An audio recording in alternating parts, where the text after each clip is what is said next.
Réveille ton bise, tin tin tin. Réveille ton bise.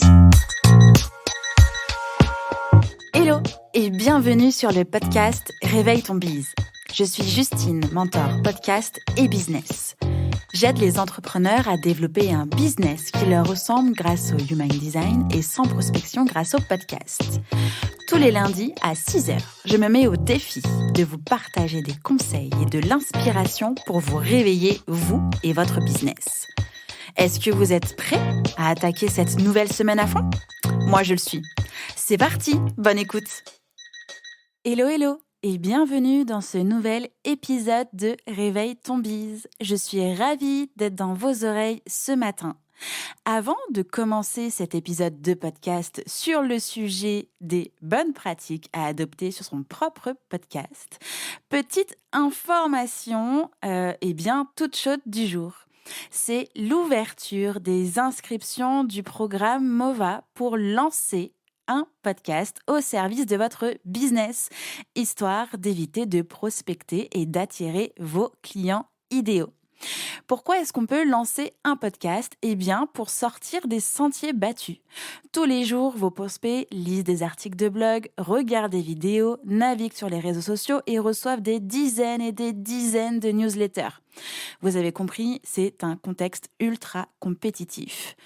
Et vous devez tout faire pour attirer ou en tout cas garder l'attention des internautes. Pour l'obtenir, vous devez être différent et différente de vos confrères, de vos consoeurs. Et si votre différence résidait dans le lancement de votre podcast, à la fois facile à apprivoiser et à consommer ? Je vous le répète, l'ère du podcast ne fait que commencer et il est grand temps de tirer votre épingle du jeu.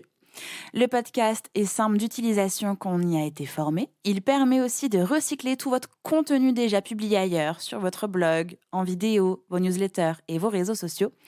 Et puis, c'est peu coûteux et demande peu de mise en œuvre. Si vous souhaitez lancer votre podcast pour développer votre business, vous démarquer de la concurrence et attirer plus de clients grâce au podcast, le programme MOVA est pour vous. N'hésitez pas à aller directement sur la page de présentation du programme MOVA qui est en lien de description de cet épisode et de réserver votre appel découverte sur le sujet. Maintenant, parlons des bonnes pratiques à adopter sur son podcast.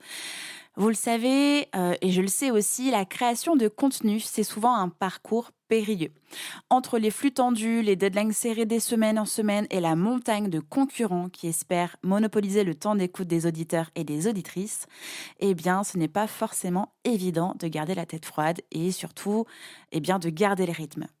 Le premier pas vers un quotidien plus serein en tant que créateur et créatrice de contenu podcast, c'est de mettre en place des habitudes pour assurer la qualité de vos épisodes malgré tout le brouhaha extérieur. Je vous donne dans l'épisode du jour 6 conseils pour améliorer votre podcast et simplifier votre quotidien de créateur et de créatrice. Allez, c'est parti. Commençons déjà par le fait de scripter ces épisodes. Scripter ces épisodes a plusieurs avantages. Enregistrer plus rapidement, avoir une ligne conductrice qui sera facile à suivre pour votre auditeur et votre auditrice. Vous allez gagner du temps sur le montage puisque, il va être vachement plus simple et surtout, vous aurez un résultat nickel. Mais attention, je ne suis clairement pas en train de vous dire qu'il faut tout écrire au mot et à la virgule près, bien au contraire.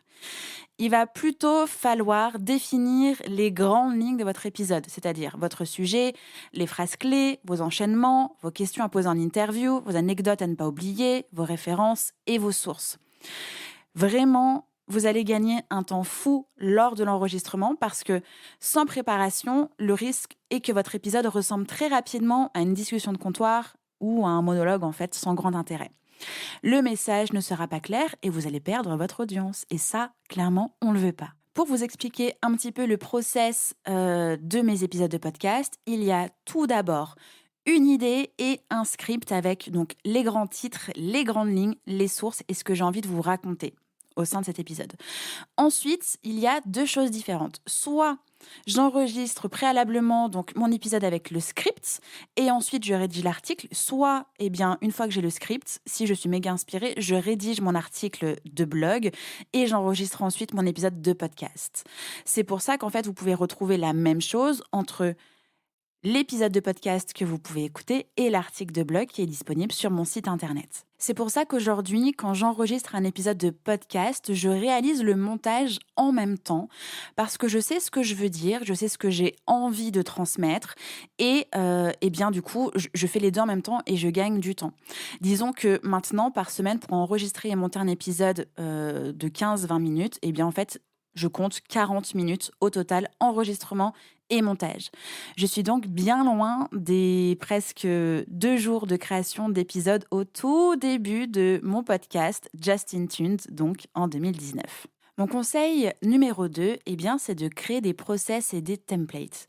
Comme toute création, la préparation d'un podcast et la communication qui en découle comprend inévitablement des tâches répétitives, que ce soit pour faire le visuel de l'épisode, la miniature YouTube, pour le montage aussi, ou pour toutes les autres tâches, on va dire, techniques et récurrentes. Créer des process et des templates, ça va vous permettre d'accélérer ces tâches et de simplifier votre quotidien. Vous savez ce que vous devez faire et vous savez par quoi vous devez passer pour aller du point A jusqu'au point B. Un process, c'est avant tout une méthodologie. Le process va décrire la réalisation de la tâche de A à Z. Et pour savoir si votre process est suffisamment clair et complet, dites-vous qu'il doit permettre à quelqu'un d'autre de réaliser la tâche sans votre aide. Par exemple, n'hésitez pas à le faire tester par un ou une business friend pour vous donner de bons indices et vous aider à l'améliorer si nécessaire. Créer des process va vous permettre aussi de comprendre le temps passé sur une tâche et de l'optimiser à l'aide d'outils, les fameux templates par exemple, de raccourcis clavier, etc. etc. Et pour continuer sur les process et pour tenter de vous convaincre, la mise en place de process va pouvoir aussi garantir une qualité de réalisation constante. Vous savez vraiment ce que vous devez faire et vous savez vraiment ce par quoi vous devez passer et combien de temps ça vous prend. Il n'y a pas possibilité, entre guillemets, de passer à côté, d'oublier quelque chose, puisque c'est écrit, c'est là, vous l'avez déjà fait, vous le refaites. Si jamais vous envisagez de faire appel plus tard à un stagiaire, de recruter un ou une alternante ou de déléguer la partie podcast, ou en tout cas des choses sur la partie de votre podcast, la création des process va être indispensable pour accueillir cette personne-là dans des conditions optimales. Pour en savoir plus sur leur utilité et vous aider dans la création de vos process, vous pouvez écouter ou réécouter l'épisode 28 sur comment créer des podcasts. Le lien de l'épisode est aussi en description de notre épisode du jour. Mon 3e conseil, c'est évident, mais il faut quand même que je le rappelle, c'est de toujours penser à votre cible. J'imagine que vous ne réalisez pas un podcast pour qu'il soit écouté par personne. Donc, comme tout projet à destination d'un public, de quelqu'un, il va falloir adapter votre proposition à votre cible. C'est indispensable de connaître les besoins réels de votre audience pour adapter le contenu de votre message à leurs attentes, à leurs besoins. Même avec le meilleur contenu et le format le plus divertissant, vous ne parviendrez pas à construire une audience qualifiée si vous ne répondez pas aux attentes et aux besoins. Pour ce faire, on parle encore une fois de persona qui va donc être construit autour de votre auditeur et auditrice idéale. Quel serait le profil type d'une personne intéressée par le thème de votre podcast ? Quelles sont ses préoccupations ? Quelles sont ses pratiques de consommation ? Est-ce que cette personne-là écoute uniquement sur Apple Podcast ? Est-ce qu'elle a le temps d'écouter des épisodes longs ou est-ce qu'elle préfère des épisodes courts ? Quels médias suit-elle ? Etc. etc. En considérant votre cible, vous allez vous assurer de parler aux bonnes personnes et de la bonne manière et pour ça, ça va améliorer vos résultats. Mon 4e conseil, c'est de vous concentrer sur votre message.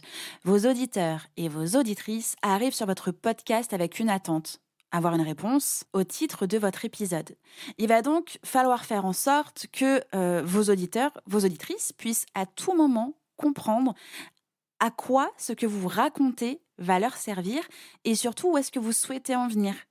Construisez votre format et vos épisodes de manière à amener votre auditeur et votre auditrice d'un point A, donc le postulat de départ, l'attente de départ, à un point B, la réponse, la solution que vous proposez, tout ça de manière simple et sans faire de détours inutiles. Le podcast sera presque toujours consommé comme un divertissement, même si votre sujet est très sérieux. Même si votre sujet est sérieux, même si vous donnez de la valeur et vous permettez à vos auditeurs et vos auditrices d'apprendre quelque chose, comme c'est ce que j'espère faire avec vous aujourd'hui, avec cet épisode sur les 6 bonnes pratiques à adopter pour son podcast, eh bien, potentiellement, vous n'êtes pas tous et toutes en train de prendre des notes. Peut-être que vous êtes dans votre voiture, peut-être que vous êtes en train de cuisiner, et donc vous avez quelque chose en fond sonore qui vous apporte de la valeur, mais vous divertit au passage. Donc, faites en sorte que votre épisode de podcast soit agréable et divertissant à écouter. Évidemment, tout ça, ça ne veut pas dire que votre podcast doit forcément être court ou hyper rythmé. Sachez qu'il n'existe pas de format ou de durée idéale. Il existe un format et une durée idéale pour votre message et votre audience. La bonne durée est donc celle nécessaire pour communiquer efficacement vos émotions et votre message à votre auditeur et auditrice. La seule règle d'or que je souligne et que je répète encore et encore, c'est qu'il ne sert à rien de tirer en longueur pour rien. Donc en gros, d'éviter les longueurs inutiles, quoi. N'oubliez pas de prendre en compte votre persona, votre auditeur, auditrice idéale. S'il s'agit par exemple d'une mère de famille qui travaille, eh bien, il est peu probable que cette personne-là ait 1h30 par semaine ou par jour à vous accorder. Donc, adaptez votre format, votre message, votre fréquence à votre auditeur, auditrice idéale. Mon 5e conseil, qui peut aussi être une évidence, mais que l'on perd un petit peu de vue quand on produit du contenu quel qu'il soit, eh bien, c'est d'être vous-même. Je dois l'admettre, mon dernier conseil n'était pas tout à fait vrai. Je vous ai dit que les auditeurs, auditrices viennent pour avoir une réponse au titre. C'est pas vraiment la vraie vérité. Ce n'est pas la réalité, en tout cas dans la majorité des cas. Vos auditeurs et vos auditrices vont vous découvrir sûrement à partir d'un titre qui les aura intéressés. Oui, ça je suis d'accord. Mais ce n'est pas ce qui va les amener à vous suivre encore et encore, à écouter d'autres épisodes de votre podcast. Au-delà du contenu, de la qualité de votre contenu, la véritable force de votre podcast, c'est sa capacité à créer un réel lien entre vous et votre audience. Donc, réellement, voici ce que j'aurais dû vous dire, c'est que dans la majorité des cas, vos auditeurs et vos auditrices vous écouteront parce qu'ils vont apprécier votre personnalité et l'énergie que vous dégagez en plus de la valeur que vous leur transmettez. C'est pour cette raison qu'il ne faut vraiment pas hésiter à être soi-même et à exprimer pleinement sa personnalité. Votre personnalité, en fait, ça va englober votre façon d'être, votre caractère, vos goûts, votre façon de vous exprimer, votre voix, votre façon de parler. Tout ça sont autant de paramètres qui vont vous différencier réellement des autres podcasteurs et podcasteuses, et c'est aussi ce qui va vous permettre de construire une audience engagée et active. Alors, soyez vous-même et passez un bon moment lors de vos enregistrements. Si votre énergie est authentique, l'auditeur et l'auditrice, le ressentiront et ils seront plus aptes à écouter encore et encore vos épisodes et surtout à intégrer votre message. Mon 6e et dernier conseil pour aujourd'hui, c'est de créer un espace mental pour vos enregistrements. Je parlais à l'instant de passer un bon moment lors de vos enregistrements pour véhiculer votre message, faire transparaître votre personnalité, etc. C'est indispensable d'être bien dans vos baskets ou dans vos bottes ou dans vos tongs, peu importe ce que vous avez à vos pieds aujourd'hui. Perso, moi, c'est des grosses chaussettes parce qu'il fait super froid, pour pouvoir communiquer une bonne énergie au travers de votre micro. L'enregistrement doit vraiment être un moment sacré. Prenez-en soin et préparez-vous en amont pour limiter les distractions et surtout être dans un bon état d'esprit au moment d'appuyer sur ce fameux bouton « Record ». Dans le cas des épisodes solo, comme ce que je suis en train de faire, vous devez transmettre votre énergie. Si vous êtes raplapla, s'il y a la distraction à gauche et à droite, non seulement vous allez passer beaucoup de temps à enregistrer puis à monter, parce que du coup ce ne sera pas de très bonne qualité, mais en plus, on ne va pas ressentir toute l'énergie que vous souhaitez transmettre. Par exemple, pour cet épisode de podcast que j'enregistre lundi 4 avril, il est exactement 10h26 et ça fait 20 minutes que j'enregistre et que je monte cet épisode de podcast. Je me suis mise en condition. J'ai, avant toute chose, relu mon script, je me suis installée confortablement, j'ai bien mis mon micro devant ma bouche, j'ai fait des exercices de voix, de respiration, je me suis ancrée maintenant pour être avec vous dans vos oreilles. Même si vous allez écouter cet épisode une semaine après son enregistrement, mon énergie est là et elle est là pour vous. J'ai fait le test en enregistrant, par exemple, l'après-midi. Je n'ai pas du tout la même énergie. Je me sens beaucoup plus fatiguée et du coup, j'ai beaucoup de mal à vous transmettre de l'énergie. C'est pourquoi, maintenant, tous mes enregistrements d'épisodes solo se passent le lundi matin. Dans le cas des épisodes interview, comme je suis avec un invité ou une invitée, il y a de l'échange, il y a de l'énergie. Évidemment qu'il faut aussi se mettre en condition, évidemment qu'on travaille sa voix, son souffle, qu'on se prépare, qu'on prépare ses questions, qu'on s'ancre, qu'on coupe toute distraction autour de soi, qu'on se met dans un environnement sain et tranquille pour être vraiment focus et disponible pour et avec son invité. L'énergie sera là parce qu'elle va être partagée. Bon, et que ce soit pour un épisode solo ou une interview, si jamais vous n'êtes pas aware, disponible dans l'énergie, si vous n'avez pas le mood, le moral, etc., ce n'est pas dramatique de décaler un enregistrement pour attendre un meilleur moment. Les 6 conseils que je viens de vous partager aujourd'hui sont les conseils de base. Sachez que c'est tout ce que l'on voit, en tout cas en partie, en très grosse partie même, au sein du programme MOVA. MOVA, c'est mon programme d'accompagnement de groupe pour les entrepreneurs qui souhaitent lancer un podcast au service de leur business. Et la prochaine session est du 4 avril au 1er juillet.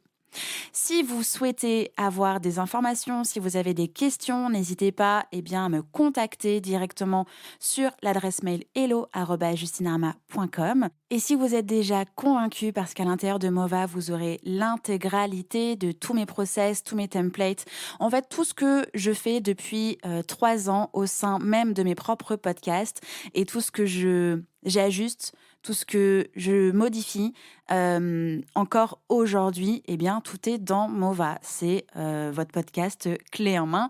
Et quand je dis clé en main, c'est-à-dire que même le générique de votre podcast est inclus dans MOVA. J'espère que cet épisode vous a plu. J'espère que je vous ai apporté des bonnes informations, en tout cas de la valeur, et que vous avez ressenti mon énergie du jour. Je vous souhaite un bon lundi, une belle journée, évidemment une belle semaine, et on se retrouve lundi prochain. Ciao, ciao! J'espère que cet épisode vous a plu. N'hésitez pas à partager le podcast à une personne qui veut aussi se réveiller avec vous. Retrouvez l'ensemble des informations et des liens en description de l'épisode ainsi que sur le site internet www.justinarma.com. Si vous avez des idées, des suggestions ou si vous avez juste aimé cet épisode et que vous voulez me le dire, direction Apple Podcast pour laisser un commentaire et des petites étoiles. Vous pouvez aussi me laisser des petits mots sur Instagram au nom de Justine-Arma avec 2 A ou par mail à l'adresse hello@justinarma.com. N'oubliez pas de vous abonner à Réveille ton bise sur votre plateforme d'écoute préférée pour ne pas louper votre réveil. On se retrouve lundi prochain, 6h, pour un nouvel épisode. Bonne semaine. Ciao!